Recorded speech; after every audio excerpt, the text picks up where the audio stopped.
नमस्कार स्टूडेंट्स, आज हम अपने सब्जेक्ट कोड CEME 202 के अंतर्गत फ्लूइड प्रेशर एवं मेजरमेंट, ये हमारा चैप्टर 2 है सिलेबस का, इसका अध्ययन करेंगे। तो सबसे पहले हम देखेंगे फ्लूइड प्रेशर क्या होता है। किसी पात्र में तरल पदार्थ जैसे पानी, शरबत इत्यादि से भरने पर तरल द्वारा पात्र के प्रत्येक बिंदु पर समस्त दिशाओं में बल का अनुभव किया जाता है। तरल पदार्थ द्वारा सतह पर लगे अभिलंब बल को तरल का दाब कहते हैं। इसका मतलब ये है कि यदि किसी कंटेनर में हमारे पास कोई फ्लूइड भरा हुआ है, वो फ्लूइड कुछ भी हो सकता है, केरोसिन हो सकता है, पानी हो सकता है, शरबत हो सकता है, पेट्रोल हो सकता है, डीजल हो सकता है, मरकरी हो सकता है। तो अब जो कंटेनर है, कंटेनर की बाउंड्रीज से उस फ्लूइड के ऊपर क्या लगेगा? प्रेशर लगेगा। और जो अगर ऊपर का पोर्शन खुला हुआ है उसका कंटेनर का, तो वायुमंडलीय दाब भी लगेगा पानी के ऊपर। तो समस्त दिशाओं से पानी की सतह पर जो भी दाब लग रहा है वो संकलित रूप से क्यूमुलेटिव फॉर्म में क्या कहलाता है? प्रेशर फोर्स कहलाता है या फ्लूइड प्रेशर कहलाता है। Next is intensity of pressure. Intensity of pressure को हम स्मॉल p से लिखते हैं और इसका फॉर्मूला होता है कैपिटल P/A। कैपिटल P का मतलब होता है फ्लूइड का प्रेशर, फ्लूइड का दाब, और कैपिटल A का मतलब होता है सरफेस एरिया जिसके कि वह फ्लूइड कांटेक्ट में है। मतलब प्रति यूनिट क्षेत्रफल पर लगने वाले फ्लूइड प्रेशर के मान को फ्लूइड इंटेंसिटी या दाब तीव्रता के नाम से जाना जाता है। अब इसकी यूनिट कैसे कैलकुलेट करेंगे हम? प्रेशर की यूनिट होती है, प्रेशर एक प्रकार का फोर्स है, उसकी यूनिट होती है न्यूटन, और एरिया जिसके सापेक्ष में हम उसको कैलकुलेट कर रहे हैं उसकी यूनिट है हमारे पास मीटर स्क्वायर। हम MKS यूनिट्स की बात कर रहे हैं। तो जो P/A का रेशो है उसकी वैल्यू हो जाएगी न्यूटन पर मीटर स्क्वायर। तो दाब तीव्रता की यूनिट होगी न्यूटन पर मीटर स्क्वायर, या इसको हम साधारण शब्दों में पास्कल के नाम से भी जानते हैं। Then our next topic is pressure within liquid. Liquid के अंदर प्रेशर कितना लगता है? आप देख पा रहे हैं कि एक कंटेनर बना हुआ है। इस कंटेनर के अंदर कैपिटल H ऊंचाई तक पानी भरा हुआ है, या कोई लिक्विड है। यहाँ पे फिलहाल हमने पानी लिया है, पानी भरा हुआ है। अब ये जो फ्लूइड है ये कंटेनर पर भी प्रेशर डालेगा। इसके विभिन्न अणु हैं, ये छोटे छोटे कणों से मिलकर बना हुआ है, उन सब में कोहेसिव फोर्स है आपस में बांधे रखने के लिए, जिसकी वजह से कंटेनर की बॉटम सरफेस पर क्या हो रहा है? प्रेशर लग रहा है। और यह प्रेशर किस सापेक्ष लगता है? अब हम ये जानने की कोशिश करें तो अगर द्रव का कुल भार कितना होगा उसको अगर हम कैपिटल W से लिखें तो वो होगा omega capital A capital H। इसका मतलब उसका स्पेसिफिक वेट, फ्लूइड का स्पेसिफिक वेट ये फिक्स होता है हर एक फ्लूइड का अलग अलग, और उसका वॉल्यूम, तो वॉल्यूम क्या है? A/H। A मतलब वह कंटेनर का कितना एरिया घेर रहा है उसको, वो तो हो जाएगा A, और कितनी गहराई तक पानी भरा हुआ है कंटेनर के अंदर वो हो जाएगा H। तो मूलतः ये माना जाता है कि जैसे जैसे गहराई बढ़ती जाती है वैसे वैसे दाब की तीव्रता भी बढ़ती जाती है, और अकॉर्डिंगली इसका कैलकुलेशन किया जाता है कि वह द्रव कंटेनर पर कितना प्रभाव या कितना भार डाल रहा है। नेक्स्ट देखेंगे अभी हम।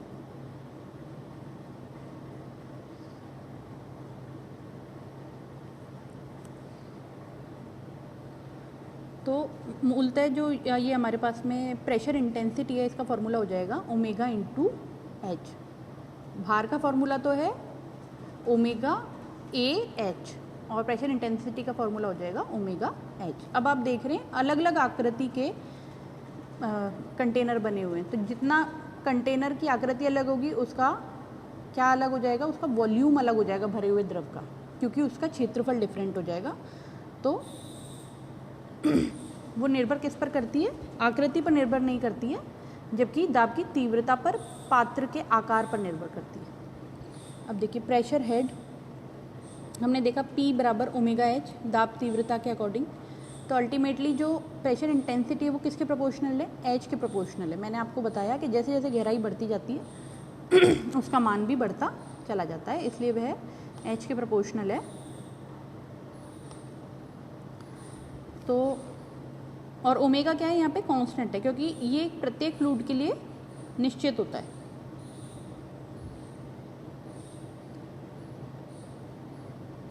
तो तो अब हम देखें कि H को अगर हम कैलकुलेट करना चाहें इस फॉर्मूले से, तो H का फॉर्मूला क्या हो जाएगा हमारे पास? H का फॉर्मूला हो जाएगा P/ω। H का फॉर्मूला हो जाएगा P/ω, और P की यूनिट हो जाएगी न्यूटन पर मीटर स्क्वायर, और ओमेगा की यूनिट होती है हमारे पास न्यूटन पर मीटर क्यूब। तो अल्टीमेटली H की यूनिट आ जाएगी मीटर, जो कि हमें पता है किसकी यूनिट होती है? गहराई की यूनिट होती है। अब प्रेशर कौन कौन से हो सकते हैं? सबसे पहला होता है हमारे पास एटमॉस्फेरिक प्रेशर। एटमॉस्फेरिक प्रेशर वायुमंडलीय दाब कहते हैं इसको हम हिंदी के अंदर। ये होता क्या है बेसिकली? जैसे मान लीजिए कोई खुला क्षेत्र है, कोई ओपन चैनल है, ओपन चैनल में पानी फ्लो हो रहा है। ओपन चैनल हम किसको कहते हैं? कोई नदी है, कोई नाला है, कोई समुद्र है, उसके अंदर पानी बह रहा है।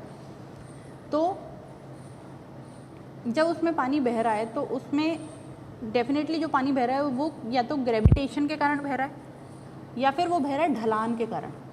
एक तरफ जो धरती है वो थोड़ी ऊंची उठी हुई है और दूसरी तरफ थोड़ी नीची है, जिसके कारण पानी का फ्लो संभव हो पा रहा है।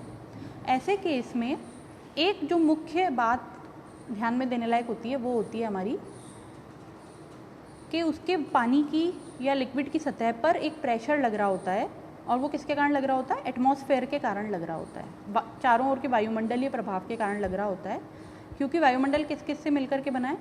वायुमंडल विभिन्न प्रकार की गैसेस, धूल के कण और पर्टिकुलेट मैटर्स से मिलकर के बना हुआ है। तो ये सब मिलकर के संयुक्त रूप से लिक्विड की या किसी भी ओपन सरफेस की ऊपरी सतह पर प्रभाव डालते हैं, और यह जो प्रभाव होता है ये वायुमंडलीय दाब के नाम से जाना जाता है। इसका मापन बैरोमीटर के साथ किया जाता है, और ऊंचाई बढ़ने के साथ साथ इसका मान बदलता है। देन नेक्स्ट है gauge and vacuum pressure.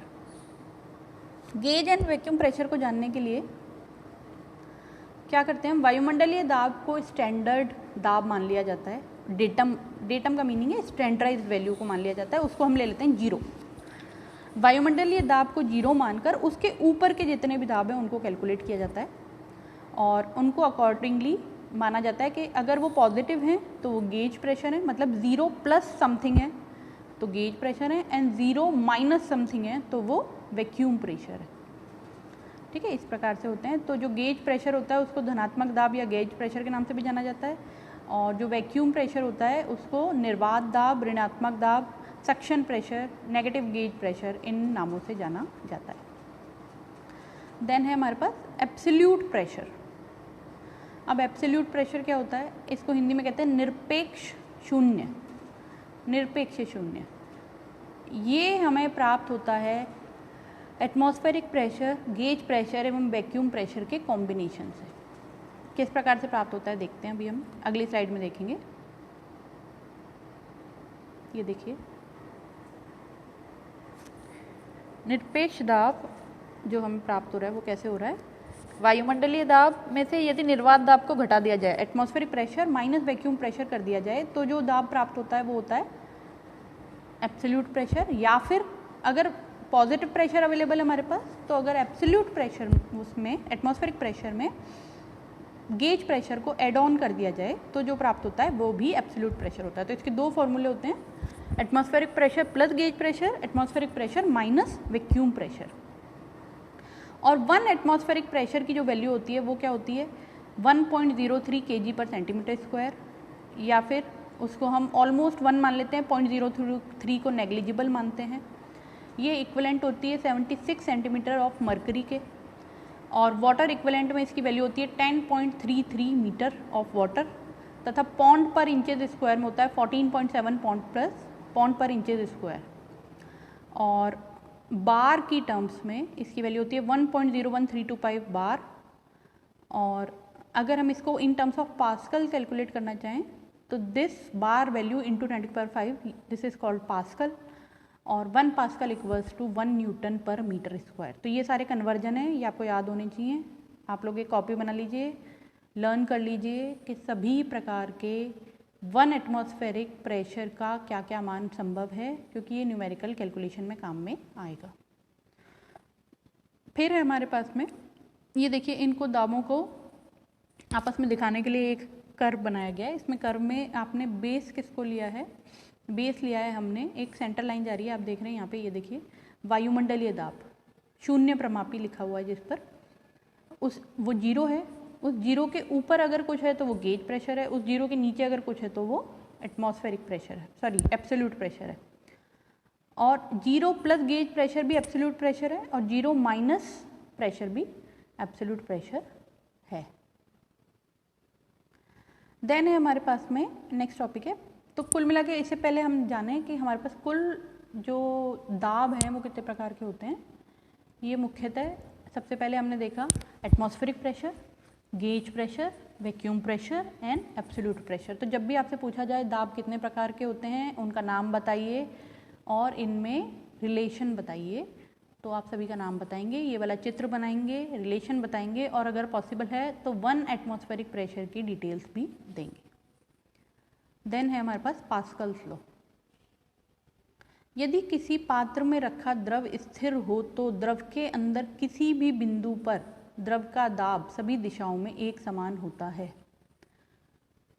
Pascal नाम के वैज्ञानिक द्वारा ये दिया गया था और सभी प्रकार की हाइड्रोलिक मशीन्स जैसे कि hydraulic press, hydraulic jack, hydraulic lift आदि में ये कार्य में लिया जाता है। इसी के सिद्धांत पर ये कार्य करती हैं सारी मशीनें। तो सबसे पहले इसमें लिखा है किसी पात्र में रखा द्रव स्थिर हो, मतलब कंटेनर में कुछ भरा हुआ है और वो स्थिर है। स्थिर कब होगा? जब उसमें एटमॉस्फेरिक प्रेशर नहीं लगेगा, मतलब वो कंटेनर आपका क्लोज कंटेनर होना भी आवश्यक है और उसमें किसी प्रकार का स्लोप नहीं होना चाहिए, पानी में किसी प्रकार की हलचल नहीं होनी चाहिए लिक्विड के अंदर, फ्लूइड के अंदर।